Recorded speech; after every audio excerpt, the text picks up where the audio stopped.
which is to guard our hearts and seek sincerity. And so, anybody ever had a situation in real life where someone flattered to deceive? All the time. You say all the time, Miss Mabel.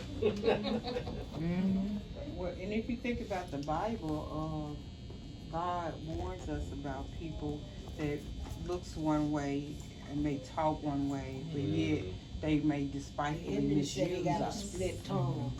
So He prepares us for that. But in our everyday walk, are we aware that it could be happening right then and there in our present? Yeah.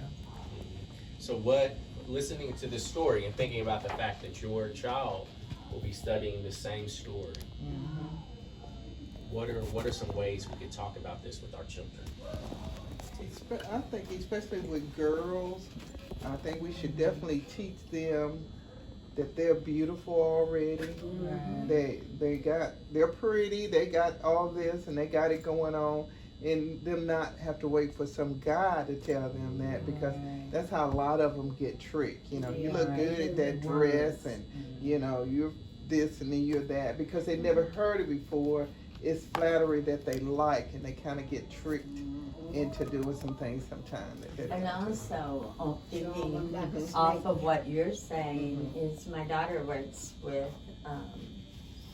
a child development group, and if there's a pedophile that's approaching a young person, if you have raised your male or female and told them that they are beautiful, they are handsome, they are worthy of who they are, they need to be here, then someone who's an adult attempting to do that child wrong says that to that child, and that child comes back and says, thank you, I know. You know, they show self-confidence, high esteem, and they are not an easy prey, and they'll move on. So And And they also need to learn the difference between flattery and a compliment.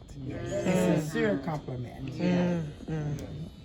So would you say that in this story that the fox was a predator? Most definitely. Yes. He was waiting for the crow to slip so he could take advantage of it. And so we need to also teach our children to be aware of their surroundings and their circumstances, situations. And I think my brother here would say, like, we got to teach young men as well. Because, you know, girls ain't the only ones who get approached. Stereotypes. Right? And we even on the predator situation, how many times have we seen in the news about Female predators. So like it goes both ways. And girls are the aggressor. They're coming after the boys And the girls. And the girls too. Yeah. Instead of the boys chasing the girls are chasing the boys. And so I think, you know, that importance of guarding your heart, right? And I think, you know, several of you made some really, really good points that it does ultimately start at home with us and with our families and those things, but it also can be in these types of environments as well, because, you know, I heard you say a minute ago, it takes a village. CTC is also part of that village. Right. Exactly. And so it also can take place in these environments. So here's you see there at the end the memorization. Protect yourselves with utmost vigilance, lest you be entrapped in the snare of deception and fraud. And now we've talked about, you know, thus far about some things, but would this principle not be true and applicable in all different types of circumstances?